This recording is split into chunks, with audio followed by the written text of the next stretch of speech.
Le nombre de cas ainsi que l'inquiétude de l'État et des responsables de la santé augmentent.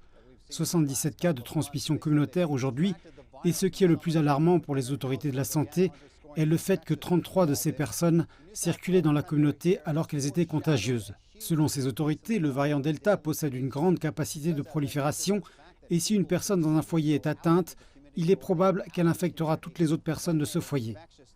La Nouvelle-Galles du Sud a aussi enregistré son premier décès lié à la Covid depuis des mois. Une nonagénaire qui a contracté le virus par l'intermédiaire d'une personne de son foyer. Le nombre de cas nécessitant une hospitalisation est en augmentation. Les responsables de la santé soulignent notamment que la moitié des personnes actuellement traitées dans les hôpitaux ont moins de 55 ans, afin de dissiper le mythe selon lequel ce virus ne toucherait que les personnes âgées. Le Premier ministre de Nouvelle-Galles du Sud a prédit que le nombre de cas dépassera largement la centaine au cours des prochains jours. Ceci s'explique par le fait que les chiffres publiés chaque jour sont un instantané de l'impact des restrictions imposées il y a environ 5 jours.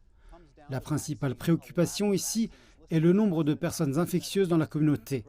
C'est pourquoi les restrictions sont renforcées et les gens sont invités à rester chez eux, à commander leurs courses en ligne si possible et à n'entrer en contact avec personne en dehors de leur foyer immédiat.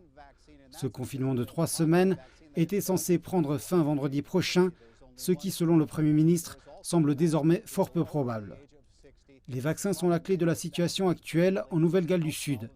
Moins de 9% de la population de l'État est entièrement vaccinée. Les stocks du seul vaccin recommandé pour les personnes de moins de 60 ans sont extrêmement faibles et ne devraient pas augmenter de façon spectaculaire de sitôt. Cela laisse donc la population extrêmement vulnérable à la source delta du virus. Les personnes qui ont reçu une injection de l'autre vaccin disponible, AstraZeneca, sont désormais invitées à se faire injecter leur deuxième dose 6 semaines seulement après la première, ce qui est environ la moitié du délai recommandé afin d'améliorer les taux de vaccination.